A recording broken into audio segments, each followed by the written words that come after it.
नमस्कार, मैं कीर्ति, channel 4 news UP UK में आप सभी का स्वागत है। सिद्धार्थ नगर के धनखरपुर गांव में 16 अक्टूबर को हुई एक जनसभा का वायरल वीडियो राजनीतिक और सामाजिक सद्भावना के लिहाज से चिंता का विषय बन गया है, जिसमें भाजपा के पूर्व विधायक राघवेंद्र प्रताप सिंह ने कथित रूप से ऐसे बयान दिए जो सांप्रदायिक तनाव भड़का सकते हैं। वीडियो में पूर्व विधायक ने दावा किया कि डुमरियागंज क्षेत्र से 1 महीने के भीतर 2 हिंदू लड़कियों ने मुसलमानों से शादी कर ली है और इसी को लेकर बुलाई गई बैठक में उन्होंने कहा कि इन दोनों लड़कियों के बदले 10 मुस्लिम लड़कियों को लाकर हिंदू बनाओ। साथ ही ये भी कहा गया कि शादी विवाह का पूरा खर्चा और सुरक्षा की गारंटी हम देंगे और जो हिंदू लड़का मुस्लिम लड़की लाएगा उसकी नौकरी का भी इंतजाम किया जाएगा।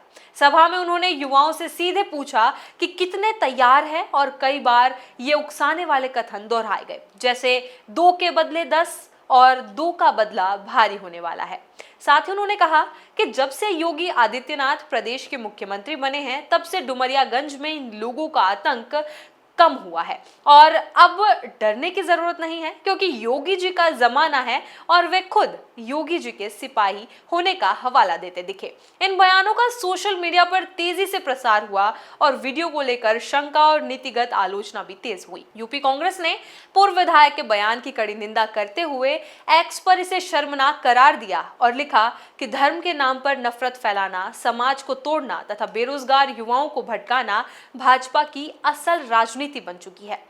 कांग्रेस के आरोपों में यह भी कहा गया कि ऐसे बयान समाज में विभाजन और सांप्रदायिक हाथापाई का माहौल पैदा करते हैं और नेताओं की जिम्मेदारी बनती है कि वे शांति और संवैधानिक मूल्यों का पालन करवाएं।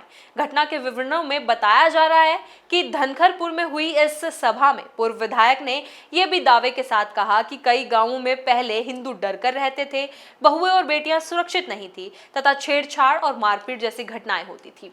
इसको लेकर उन्होंने लोगों से जागने और मुकाबला करने की अपील की। इसी दौरान उन्होंने मौलवियों और मुसलमानों को नाम लेकर चेतावनी भी दी। वायरल क्लिप के विश्लेषण में दिख रहा है कि सभा का वेशभूषा और श्रोता वर्ग स्थानीय है तथा भाषण के दौरान कई बार हाथ उठवाने और समर्थन दिखाने का आग्रह भी किया गया, जिससे ये सवाल उठता है कि क्या ऐसे सार्वजनिक बयानों से क्षेत्रीय शांति और कानून व्यवस्था प्रभावित होगी और क्या प्रशासन समय रहते भूमिका निभाएगा। घटना पर स्थानीय स्तर पर और राजनीतिक गलियारों में प्रतिक्रियाएं मिल रही हैं। कांग्रेस का पलटवार और सार्वजनिक बयान के बाद सोशल मीडिया पर समर्थन और विरोध दोनों दिखाई दे रहे हैं। वहीं कुछ नागरिक और समुदाय के प्रतिनिधि चिंता जता रहे हैं कि ऐसे भाषण युवाओं में नफरत और हिंसा को बढ़ावा दे सकते हैं और संवैधानिक अधिकारों तथा कानून के दायरे में इसका कड़ी कार्रवाई से निपटारा जरूरी है। साथ ही ये भी ध्यान रखने योग्य है कि वायरल वीडियो में कही गई कुछ बातें सीधे किसी समूह के खिलाफ उकसाने वाली प्रतीत होती है, जो भारतीय दंड संहिता तथा संबंधित कानूनों के अंतर्गत भी सवाल खड़े कर सकती है। बावजूद इसके अभी तक किसी आधिकारिक जांच या प्राथमिकी की सूचना सार्वजनिक तौर पर नहीं मिली है।